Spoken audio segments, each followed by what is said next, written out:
Those guys, are they walking down the aisle? About to be. Is this the royal wedding? It is a royal wedding. The best part about this wedding, as compared to the royal wedding, is the officiant. Check this out. This guy's got a can of beer right here. The problem is that we're watching it there and it's happening over here. You know what I mean? Like if we're watching it, like, oh, here they come. All right, the guy in the brown shirt. Where is this? I don't know. I wish I was there though. They have the groomsmen are coming out of the woods with beers, and then here's the best part is when the officiant comes out. Like this is a wedding I wanted to pay money to attend. Like whoa. The royal wedding has nothing on this. This guy's got a wagon full of kids. Kid's got a bucket, and he's wearing a deer suit. Is he holding a copy of like Freewheelin' Bob Dylan or something?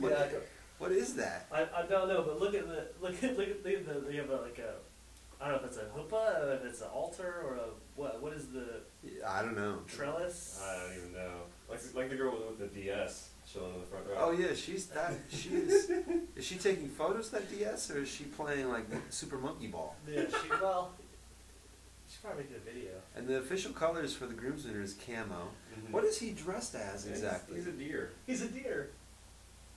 Which is probably a bad idea because he might get shot. Everybody realize that's gotta be the bride and her dad, right? Yep. He's not really sticking with the camo theme. I mean, Yeah, I guess. I know. I guess he wasn't gonna wear the camo. The shirt kind of counts. Yeah. Yeah. This rules. It's pretty good. I mean, it's they didn't have to seal any manhole covers for that, but there. Okay. You gotta put the. I hope they got married. That was this morning, right? Why did they get married who gets married on Friday? Well, the big thing was the idea was it's a holiday. If you right, it was a royal wedding, so they have they get Monday off. Yeah, they space it so that the entire country could be on holiday for like a week, because it was Easter, Good Friday, then Easter, Monday, right. Then the royal wedding, then something else. This is our intro music today. This is cool. Yeah. Not ODB. No. Get on up.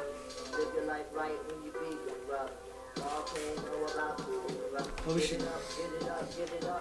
I've heard this forever. Wow. All right. So where should we start today? Well, I think we should start with just a quick review. So, over the course of last week, labeled bulk pricing is up. Yep. Monthly enterprise is up. So if you're looking for enterprise, I don't want to drop all the money for the enterprise in a year in advance. You pay a month at a time. The new store, all offers on the store itself are now embeddable. Very cool. That's up on the blog. Very, if you very want to cool. See that in action. Details on the blog. I'm trying to think what else is big and coming this. Player progress continues. Cool progress on the email stuff continues. It's really been kind of heads down. Facebook store debugging continues. Yeah, Facebook store debugging and testing and QA keeps continuing and. What's up, Andy? Hopefully we'll get that very shortly. It's been kind of a heads down, get some work done kind of week around here. So. I was actually in Boston. I want to say something about that. Yeah, you should. So it was Rethink Music this week in Boston. And there was actually a lot of interesting conversation. I think that some people had a pretty allergic reaction to the notion of rethinking music. Some people, I think the title of the conference gave some people a little bit of heartburn, but there were actually some pretty good comments that went on. There's only one thing I wanted to touch on right now, and that was something that I think most people thought was a real snooze, but I actually thought was interesting. It was Thomas Hesse from Sony's comments. I was thinking I might do a blog post about this over the weekend if I can find a couple of minutes.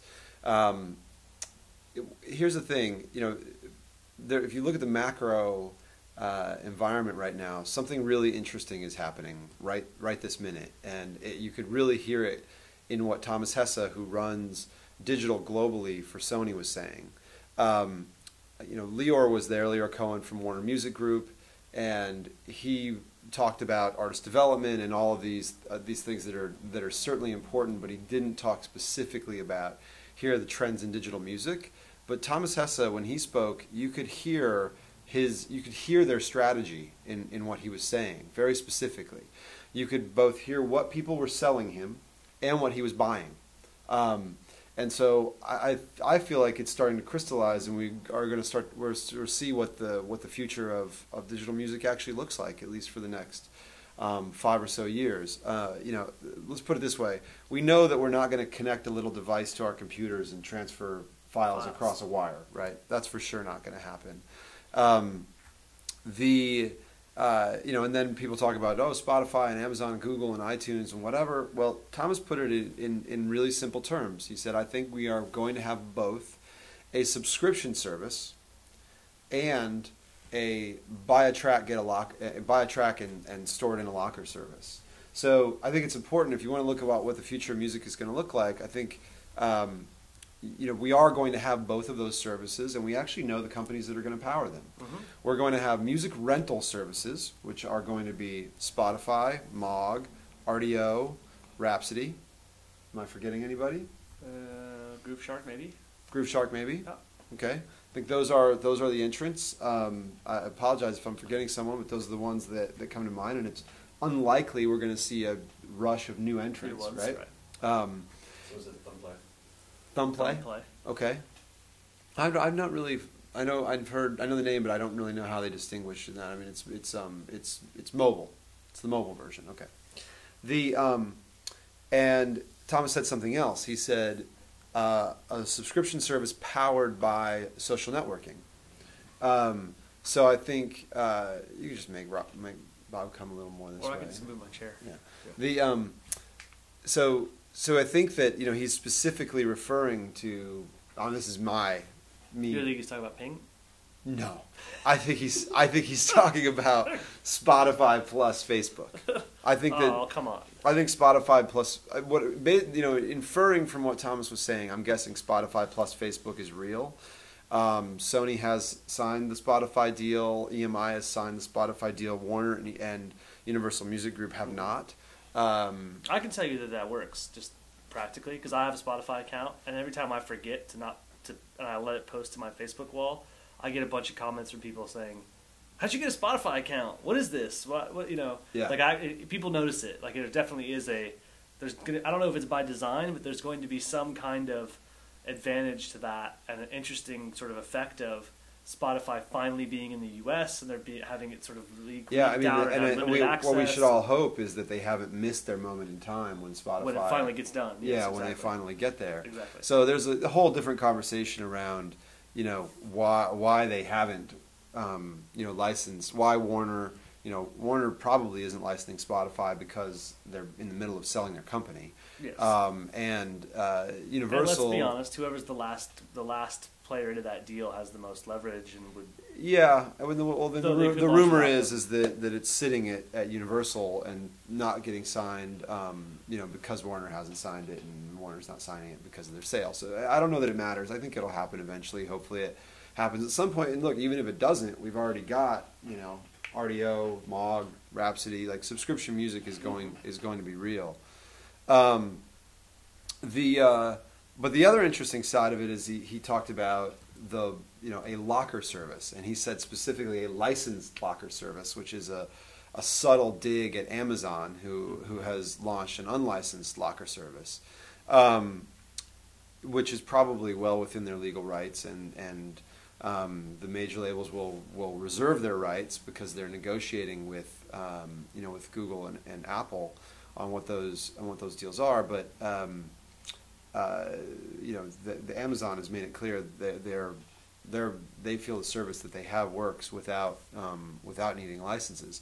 And Thomas specifically said the locker service should be licensed so you can have a single server copy. Mm-hmm. and not have to move all those files around, which is, it's a good idea. But Amazon is, they're obviously in the business of storage and lockering generally, and music is just one of the categories of storage that they're going to be lockering. So, and also, Amazon. The Amazon service makes a hell of a lot of sense for Amazon customers who do still buy CDs and these sorts of things. So I think that if you look out into the future, you're for sure going to have both options. You're going to have places where you can buy music, and that's probably going to be Apple, Google, Amazon, and all three of those will have some sort of a "you bought it, we store it" solution. And then you'll also have these music rental things, and I think that it's starting to those. I think we know who the players in each of those spaces are going to be. The subscription players probably won't all survive, but there probably will be buyers for them. Somebody, let's just imagine, Spotify gets a huge audience and one of the others doesn't. It's still, they will have done the hard work of building the service, and somebody who does have audience and distribution, like a cable company or a mobile company or somebody, will be interested in that technology and will probably pick them up. So I feel like you're starting to really be able to see where this ends up. Then the question is, and Mike King from Berkeley asked me this question, what happens then to the direct-to-consumer space, right? I mean, direct-to-consumer as a category clearly grows a lot. I mean, the fact that Sonayo has sold more digital tracks direct-to-fan using Topspin than he has with iTunes is really telling as to the power of the direct-to-fan channel. And that's just on the digital track side. 97% of what he has sold, the money that he's made, period, has been direct-consumer, not through those channels. So I think increasingly those channels will become about music consumption, and they'll replace music consumption in the car, while you're walking around, while you're in your home.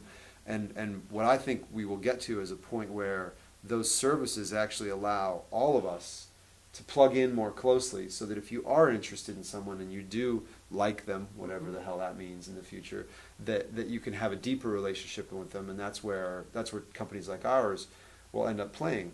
Yeah, I mean, all of that points to a relatively standardized sort of experience for the music. Yep. Right. If you have own music in your locker, you're going to have a finite number of sort of musical units that can go in the locker. If you have a subscription service, you're going to consume sort of we're going to consume rows in the spreadsheet, some more. Yep. Like what you're going to have is a song equals a song, a group of songs equals a group of songs, but it's really going to be pretty atomic parts and pretty standardized formats. And the gigantic benefit to that is that it's easy, and you can have the library of all the created music ever in the world at your fingertips. The downside to that is the music consumption experience is portable, but not particularly deep or contextual. What you get is you get just the music and just the track.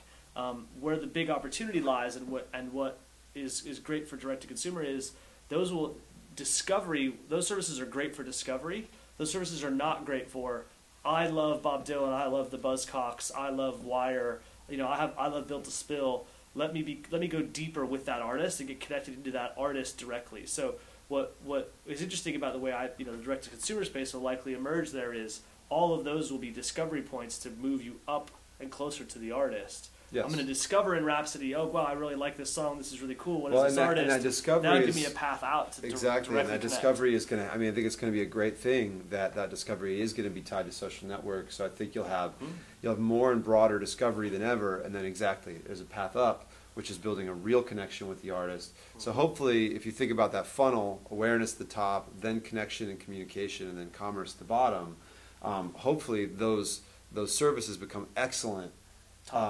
Excellent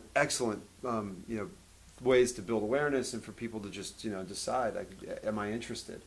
And the barrier of entry to finding out about and really experiencing music in a somewhat commoditized form is easier, is simpler than ever. And then I think it's up to the rest of us to build conduits between those experiences and real connections with artists. Because look, as Jesse's saying right here in the chat, it's more fun to buy directly from the artist. I think as human beings, we do love patronage. If you look at the announcement this morning that $40 million collected on Kickstarter, right? People love to they'd love to be patrons of the arts. It's a beautiful thing. We actually care about art as human beings. So the ability to move up is huge. So the other part of it that the direct to consumer space will play in that is also the creation of demand. Because if you're an artist and not in the world we're talking about where you either are you own the music and it's in your locker, which means you click to buy and it goes in your locker and you never actually possess the files or worry about them on your hard drives, or you just paid $10 a month to Spotify and you listen to everything there. The things that you will listen to are the things you have heard about previously.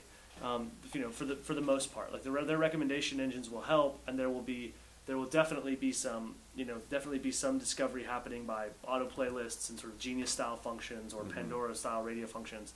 But for the most part, if you're an independent or a new emerging artist, you're going to be a needle in that haystack, and that haystack's going to get bigger every single day. It's going to get larger and larger and larger, millions and millions and millions of tracks, and your music is going to be inside of those rows and rows and rows and rows of music. So what will actually happen from a life cycle standpoint is you will start where almost all of your revenues will be, and all of your attention and all of your music consumption will be direct to consumer. You'll have a fan base, you'll play local shows, you'll record things, you'll have people that are connected to you directly, and you'll put the music out to those people that you can touch and make aware of it. They'll be your friends, your family, the people in your local music scene. There'll be people that are around the artwork that you create when you debut it. Those people will make sort of the critical judgment over, is this great, is this interesting, is this worth sharing? They'll share it out, they'll share it to their friends, and once you get sort of past that second or third level share, that's when someone will go, oh cool, I heard from my friend, who I don't know is only 2 people removed from the band, but it's just a guy I know who has good taste, said I should check out this new band. That person goes to Rhapsody or Spotify or iTunes or Amazon. Yeah, the problem now is that the barrier between having that initial experience, there's no standardization. Correct. Between having the initial barrier of that moment of discovery. It's why even something like soundtracking, that the app. I don't know if you guys have soundtracking, the soundtracking app, but it's awesome, and people love it, and it's so simple. It's basically Shazam plus tweet and Facebook, basically, right? So here's what I'm listening to right now. Here's a photo of where I am while I'm listening to it, and that sort of thing.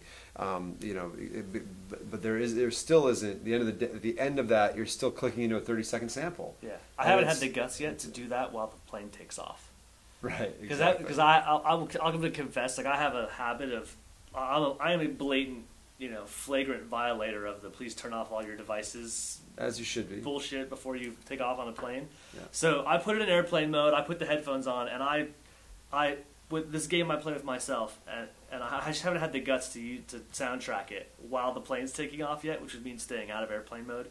But I try to start a song and time it so that when the plane takes off and I'm sitting in my window seat, looking it's like out. Soundtrack? It's a soundtrack to the takeoff of the. Yeah. Is it usually? It's a nerdy thing, but I do it every. Is it every usually flight. the theme from The Greatest American Hero? No, it's never been The Greatest American Hero. That would be awesome. No, my current favorite is a Feely song.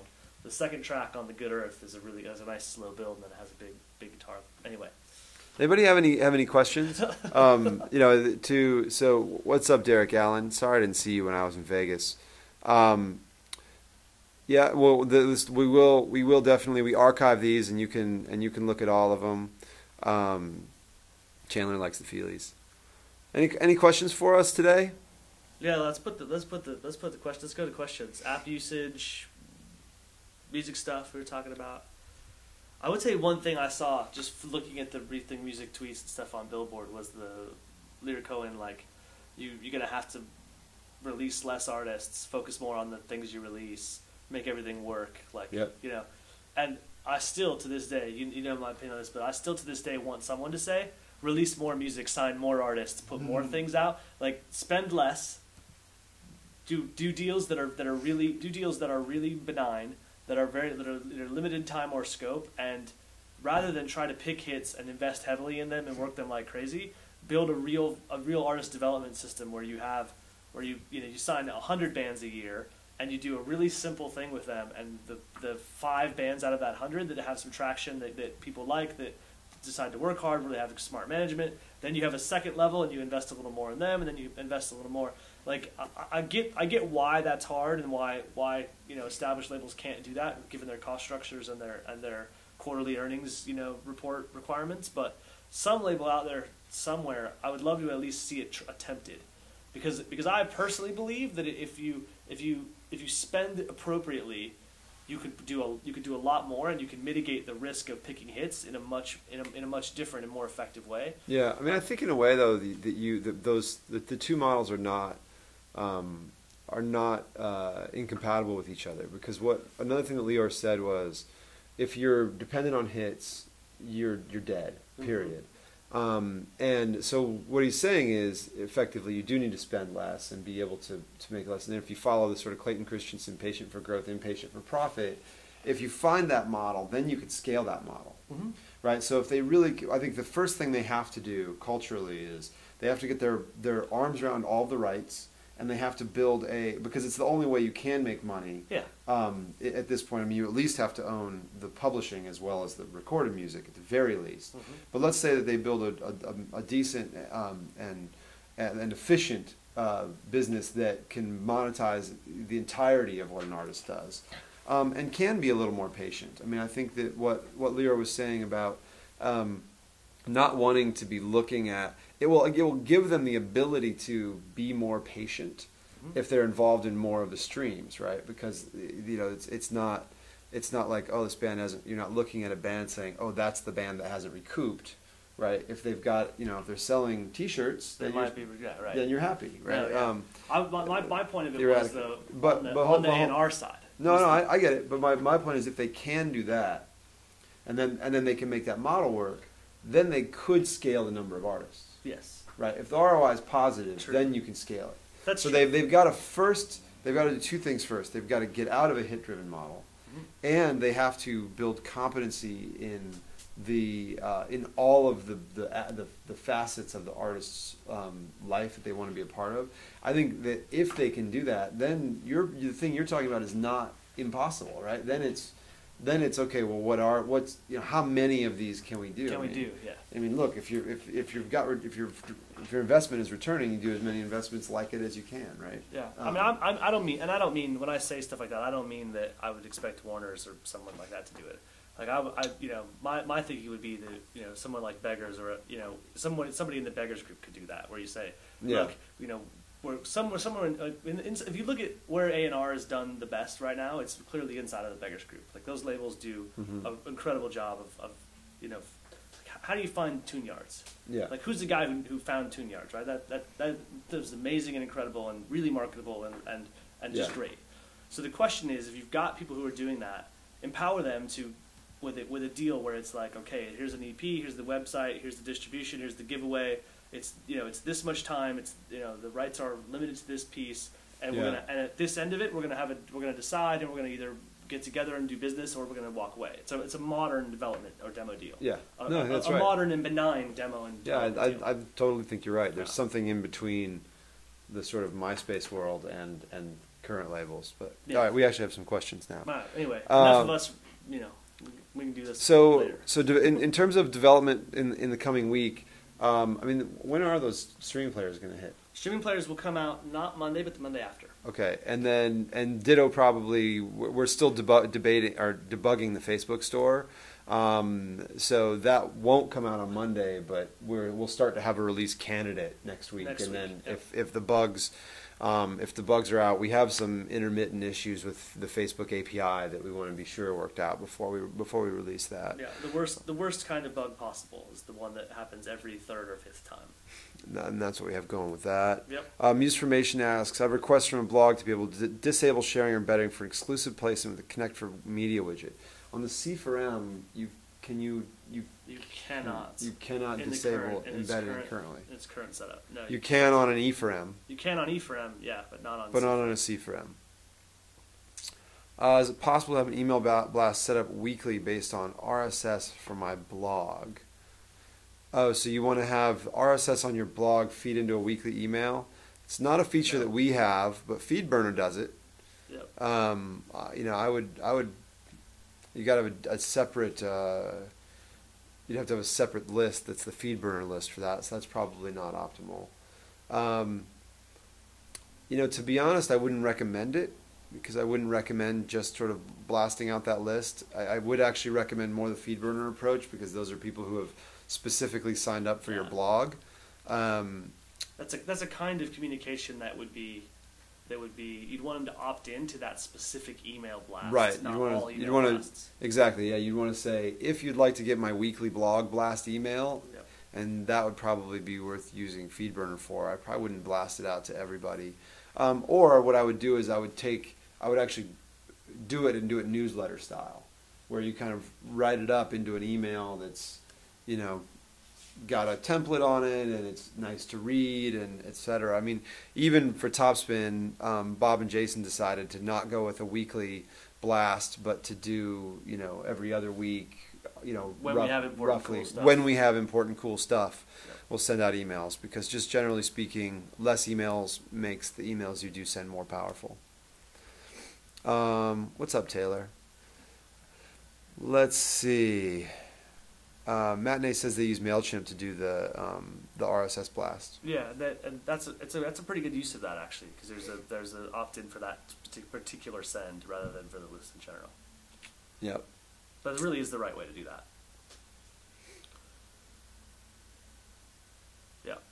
Yep. We are, the new email stuff does have automated emails, and it does have sort of, people who meet this condition get this email, schedule this for future send. It does not have send this exact email every Monday to everybody. It does not have, it does not have sort of opt into individual types of email blasts. But what it will do in a very cool way is say, hey, look, I want to contact everybody who purchased tickets to this show in Chicago, and wait 24 hours, 48 hours, 7 days, or 2 weeks, or a month, and send them this follow-up email, or this sort of retargeting, remarketing email. Which is going to be very, very cool and very powerful. Great for servicing memberships. Great for giving people information about purchasing tickets. Great for saying, hey, if you purchase anything at all from my store, wait 2 weeks and follow up with a link to a different offer or a reminder or some kind of update and thank you. Right. So there's actually that part is in the current new email stuff that Adam's working on right now, and going to be very cool. But automating the delivery of other content from outside via email is not part of our plan. Right. One more from Matinee. Be great to integrate everything on Topspin, including this feature. And Matinee, do you mean to integrate with MailChimp? No, I think you mean sending other content from the site out. Ah, okay. Yeah.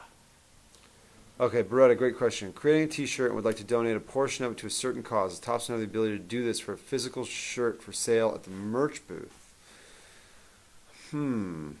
Well, so one of the things that we have planned is to do a little more with charity. That's all I'll say at the moment, because I don't want to give too much away. But so to making what you want to do with Topspin easier to do is definitely something that's on our list and important to us. Something about doing this at the merch booth, though. No, I mean, I think the only way to do this at the merch booth would be to have an iPad set up where they actually buy it from Topspin at the merch booth. But that. Yeah, I don't know how we would do it. Where I'm not sure. I'm not quite sure what you would want. So you just want Topspin to handle the donation? Is that the question? I mean, that's the direction we're headed in with regard to charity. Merch booth plus iPad plus split payment. Oh, I get it. I see. Yeah, maybe that's what you're talking about, where you're selling. You're at the merch booth, but you don't have the merch there. Topspin, you're selling and transacting and sending the goods to the person. You could certainly do that. Is that what we mean? Yeah, you could certainly do that. Okay, so and Andy, I'll speak to your. Andy's saying he'd love to have an on-location Square plus Topspin integration. That's something that we've talked a lot about. Square doesn't have a way to put other products into their API right now. So basically, you have to load your products that you're selling on the road into Square. Yep. It's frankly not that hard. I mean, how many products are you selling, right? We are. We have a couple of artists who are working with Square, and we are experimenting with that right now. So It's definitely something that we think is powerful too. We want you to be able to buy stuff on the road with your Square and have Topspin somehow integrated there. Maybe it's integrated on the fulfillment side. If Bob's saying you're selling things that aren't available right there at the table, maybe you get a download when you get home. Those sorts of things. So that's definitely on our list. Yeah, on-site VIP ticket sales. Yeah, I mean the other way to approach I don't know if you guys that, saw this week, but Visa just made a strategic investment in Square. Yeah, I so saw that. you can Square's. Well, there's going to be a little bit of a battle royal, I think. You're going to have Visa and Square team up and go hardcore against Intuit, and Intuit's got a card reader out too that does exactly the same thing as Square. Doesn't have the hype. It doesn't have the elegance of the UI. Doesn't have one of the Twitter founders. Exactly. But it actually ties to your QuickBooks balance. So it's actually much more usable for people who are like painting houses or Right. plumbers or that kind of thing, because it actually ties into the back end accounting packages that those businesses run. Right. Which is actually really easy and smart of Intuit to do that. What's interesting for us being in the middle, wanting to have we sort of have a product inventory and a catalog and a set of offers, and Topspin has its own sort of back office accounting that works for all of our artists. We send payments out for you. What would be interesting is if we were to be able, is really what we need in this setup is either an integration with one of those two companies where our offers can be rendered in their inventories and sold, and sold through their devices, or we just need a card reader that talks to our purchase flow and our transaction system. Mm-hmm. So the question is, well, and there's which is someone going to open up the ability to plug the card reading collection of the numbers and processing, open that up so that we can just use the collection interface and then plug that and turn that and connect that to our system on the back end where we continue to process the transactions. Or will someone open up their inventory so we can put offers into it? There's another company which is developing. You just use the camera on the phone and just take a picture of the card. The card, yeah. Why have this piece of hardware? Why do you need this piece of hardware? I mean, how much longer are we really going to need this piece of hardware? Why don't you just take a picture of the card? So it's interesting. This problem is getting solved all over the place. So someone as those companies compete and position themselves against each other, someone will make as a way to get bigger. Someone will either open up the ability to just do the card collection and process with your own merchant account, or someone will open up the ability to import into their catalogs, into their list of offers. The first person who does that is probably the first person we call. Yet I took a cab to Logan Airport yesterday morning and had to stop at an ATM on the way because the guy didn't have a credit card machine in the car. Didn't have a credit card machine, or wouldn't let you use it? He didn't have one. Boston doesn't have it. It's not like New York where everybody's it's a requirement. Well, I had a San Francisco cab the other day have one and not let me use it. He was like, I don't go for that bullshit. And I was like, okay, well, I can't pay you then. Yeah. He's like, no, it doesn't work. I was like, I have no cash. I was like, it either works or we have a problem. Yeah. Turned out it worked. Funny. Yeah. Amazing. There was a question earlier up that I just want to make sure you get to. Cage Cafe asks, the people that bought items don't show up in my fan email list. People that bought items don't show up in my Do they fan have to opt email in list. to the fan list after they purchase? Yes. Nobody is auto-opted into the list based on purchase. Yeah, there's a wall between customers and fans. Correct. Yes. So that's by design. Yeah. So Cage Cafe, you can go into orders, and you can see everyone, and you can also send an email to everyone who bought a particular product. But not a marketing email. You can send information. It's not called orders, though. It's called fulfill. It's called fulfill. Fulfill now. It used to be called But you can't orders. market to those people. You actually can't do that. It is It's actually against the law. It's illegal to send those people email just because they bought. If they did not opt in, it is not legal to send them email. Correct. But you can, if you need to mail everybody who bought a particular product for a product reason. Fulfillment reason. Meaning you're going to get your product next week instead of the week after or whatever. Yeah, you can. Then you can contact them. You can do that. So Topspin actually helps you separate those two things. So you have people who have opted in for marketing and people who have bought. I hope that answers the question. Cool. I want to come back to. I actually need to wrap up in 10 minutes. You guys could keep going. I've got to go pick up my daughter at preschool. Let's see. There's two questions here. Let's go back to Burrito Music's question about. I'm curious if there's a way for Topspin to create codes for people to redeem that would go to a cause. Yeah, Bring that in. Bring it on in. Bring that in. That question was important, but not nearly as important. important as this. Did you get both of them? Here, you gotta come. Okay, cool. Are you on the phone? Yeah. You're on the phone and in the webcast. So this is Andrew and I today completely online found out about the Strider bike for our 19-month-old sons. Here's your Strider bike commercial. We're so excited about this. It's basically a bicycle. It's basically a bicycle without pedals. And the way this works is you adjust it to the height of your kid. They put their hands here on the handlebars. They sit over the seat, but there's no pedals, so they could just walk. And they just as they walk, the bike rolls and they learn how to ride it. And when they get enough confidence, they lift their feet up and they're riding and they're balancing. So they never actually use training wheels. In theory, Lucinda has one and she's never ridden it. Whatever. But here's the genius of this. It's very Fred Flintstone though. The van's going to be down the driveway in this thing in a second. You wait. Yeah, I'm sure some kids really love it. Lucinda was, was never into it. Well, the magic of this is that Andrew and I were going through this on the web, looking at it, checking it out. Hey, it's time to do this, right, man? It's time we could do this. And we get to the video, and the video's like there's a whole kid doing it, and they're like, oh, and this kid is 17 months old. And we were like, oh, well, we're in, okay. So then we look at the locations and how we're going to get one. And the only place to get one that's in LA proper, like the closest one is retail stores in Long Beach. And we were like, oh, like you could actually feel the I guess our kids are never going to have these bikes because neither one of us is ever going to drive to Long Beach to get it. Yeah. And then right next to it was Home Dealer, Culver City. This guy Scott, so we just call Scott and we're like, hey Scott, you're the home dealer of the Strider bike. Yeah, I sell them out of my house, and I've got a bunch of other kids' bikes. And she's like, you aren't going to be in Santa Monica today, are you? Wow. So the guy actually drove him. Like we just told him to bring him here and drove him here. Anyway, that rules. Strider bikes. We're stoked about it. You got to get them little leather jackets too. They can turn them into a gang. They can be a gang. Okay, hold on. Before I have to split, this question about codes that were redeemed to go to the cause. So, I'm just trying to get my head around it. You're buying at a. I wish Mike Watt brought me a Strider bike.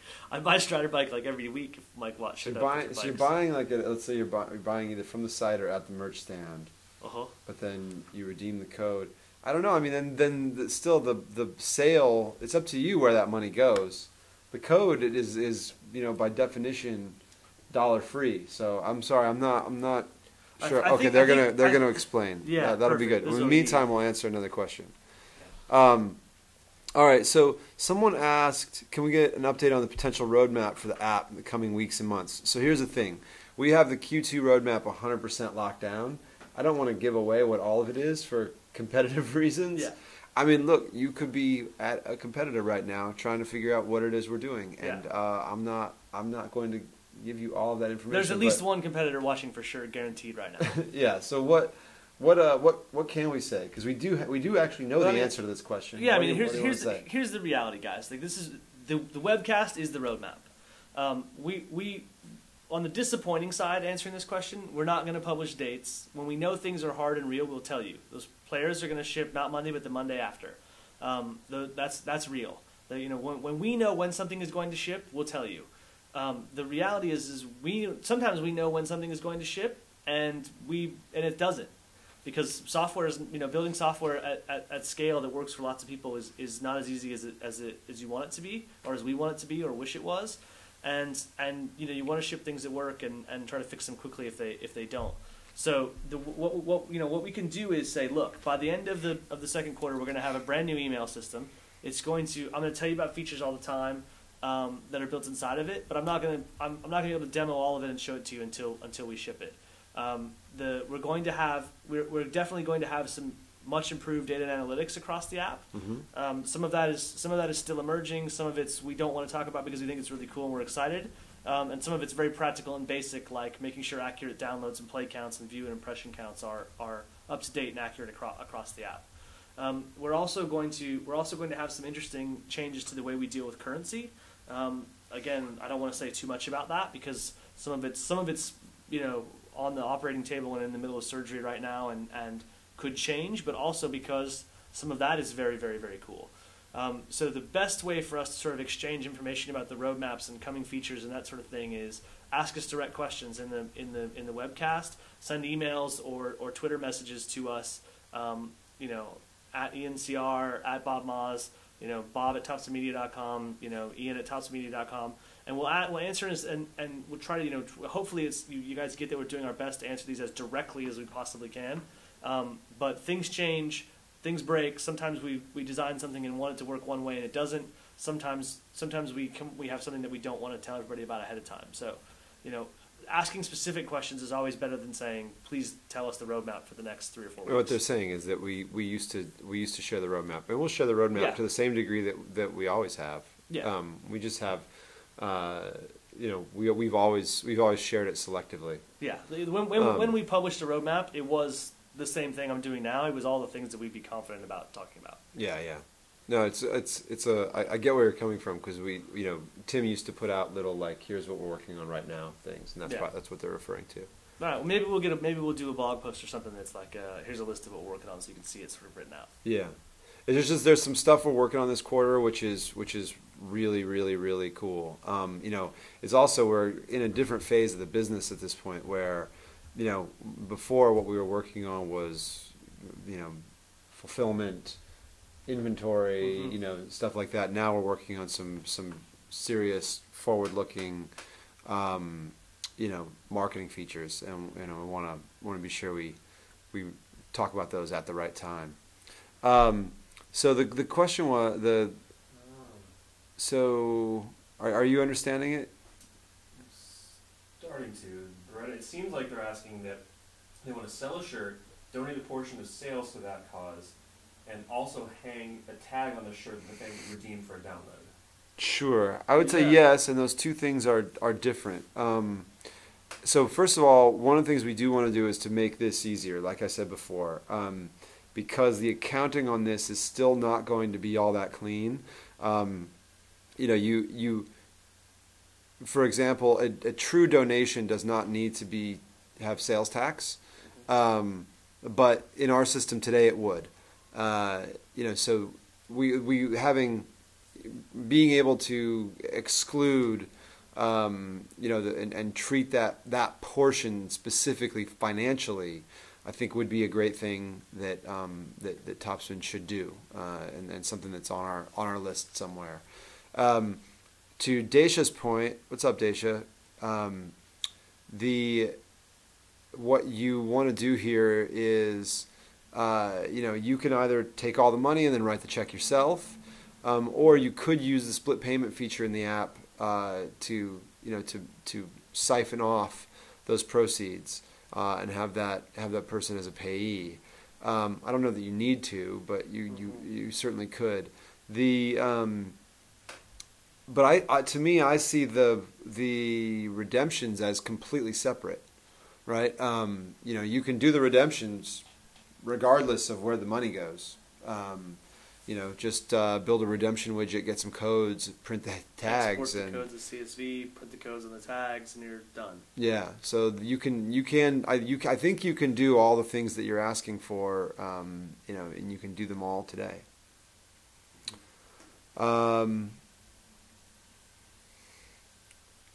Okay. Just practically how you would do that, just really quick to sum it up, is that if the idea is this shirt costs X with a donation, if you're willing to make the donation payments yourself out of the pool of proceeds, you would just log into Topspin, create a redemption code, assign the digital product that you want people to download to it, say how many codes you want to create those codes, click Get CSV. It'll give you a CSV that will be a long list of those codes. And then even if you're doing this at home with a tag you pin to the shirts, then do something like a Word and a mail merge in Word or an Avery label merge or something like that. Print them out, make your tags, and put them on your shirts. If you're having them like printed sort of inkjet onto the tags at the place that's manufacturing your shirts, you would just tell them ahead of time. You'd say, hey, merch company who's making these T-shirts, here's a list of codes. Please put these on the tags of the shirts, or please do a mail. Please print custom tags and pin them to the shirts or put them on the shirt tags. Definitely doable, pretty common. Yep. Every decent place will do that for you. Yep. What's up, Danny D? Hey, Danny. been too long, dude. Okay. Any other questions I'm missing? Oh, Andy's got something. Savable cross-sell options. Prolifer- Ah, 3 fields for each buy button. it's a good idea. I never That's thought a of really good idea. That's a super good idea. Yeah. Send me an email about that, Andy, and I'll take a look. You have an explain what he's asking for? Yeah, 100% what he's asking for. I'm gonna go. It's a really good idea. Yeah. Just email that to me, Andy. It's a really good idea. I'll take a look. You gonna stay and answer questions? Yeah, totally. All right. Oh, you have to pick up Lulu? Yeah. Okay, go. All right. I'll see you guys later. Text to purchase. I got to be honest, on the text to purchase front, we still really haven't sorted out how we want to do this yet. There's some cool guys that are friends of ours who do sort of mobile marketing at PIOS in Europe, who have and in Europe it's easier because the carrier system is not such a mess, and it's easier to get your money back on the other side. I've actually done some pretty cool stuff where you can text in and pay on your mobile bill, and payment gets routed back to the app, and you get delivered your files and your album and your merch and goods. So if we were to offer that, we would likely offer it in conjunction with the way that those guys do it. The PIOS mobile marketing team in London is really great, very, very smart and good. But to be honest, we just haven't gotten to the point where we really understand exactly how it would work in a scalable, reliable way for us yet. Just knowing that people have different mobile providers and trying to figure out how to find a partner that we can do that with, where the flow of funds would be worth doing. Let's see, what was the next question in there? Any idea why some artists' Topspin Facebook stores aren't showing items in them? I haven't heard about any bugs with the existing Facebook stores showing items. If you can give me some more specifics, we can look into it. The common troubleshooting there would be to make sure that those offers are marked as public on the distribution offers. But if you have a sort of specific use case, definitely send it to artist support, and we'll investigate it. That's just as a quick reminder on that. Let's see, send specifics to, there you go, perfect. So that's Bill Thompson, who runs our artist support and CS teams. He's in the chat all the time for the webcasts. If your question in the webcast is about a bug, please bring it up so that we get visibility about it. Bill's in the chat, who can either hit you offline or directly in the chat or directly and get more details about it, and we'll run it through that artist support team so that it doesn't get lost in translation between the webcast or my email or Ian's email and the folks who can fix the bug for you quickly. So keep bringing them up in the webcast. Bring them if there's something that's really hampering you or having a problem. Definitely bring it to the webcast and let us know. And then we'll make sure that Bill, you can connect with Bill and get tickets filed for artist support. What else? Who else has questions in here? We talk about upcoming events.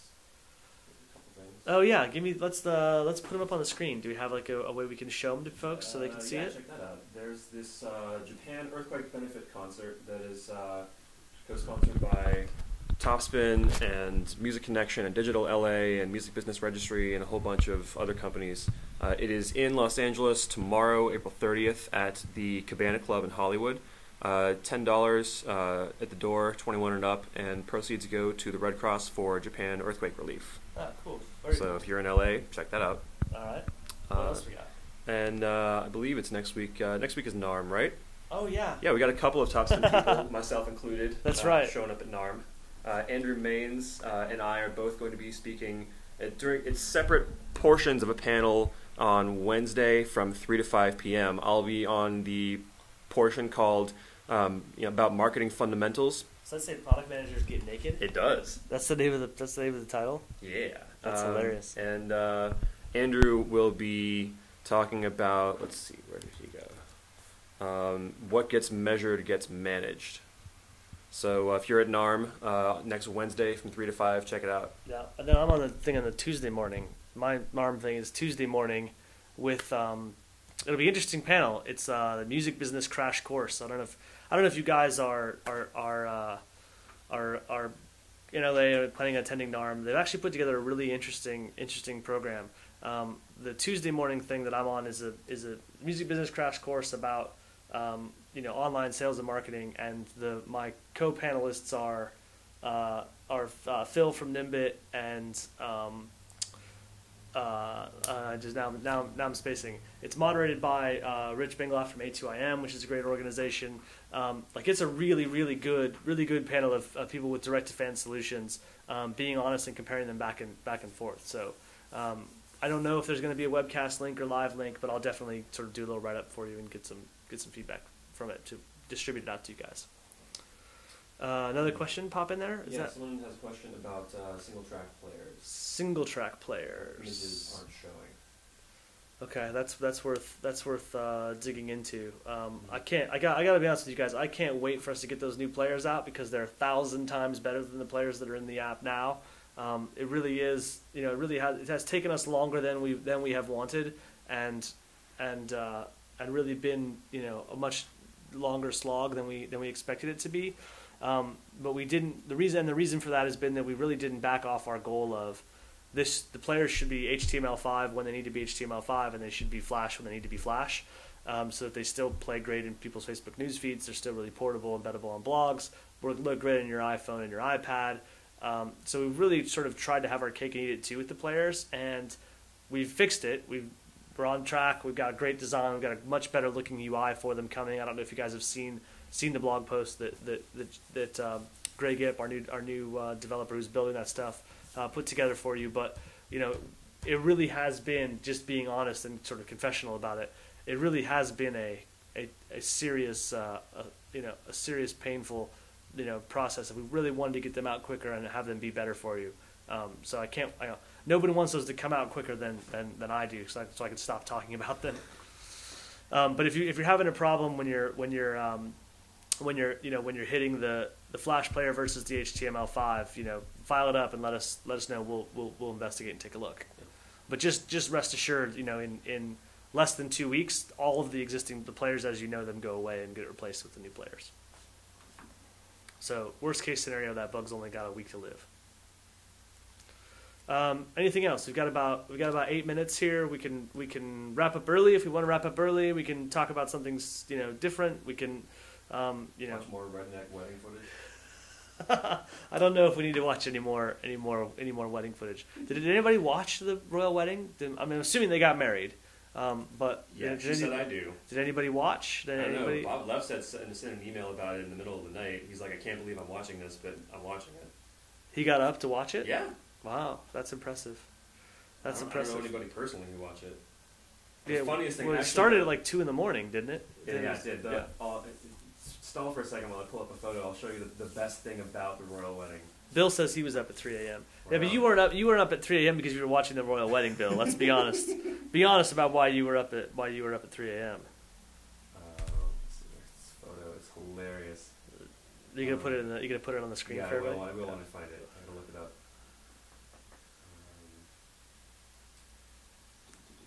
Yeah, here it is.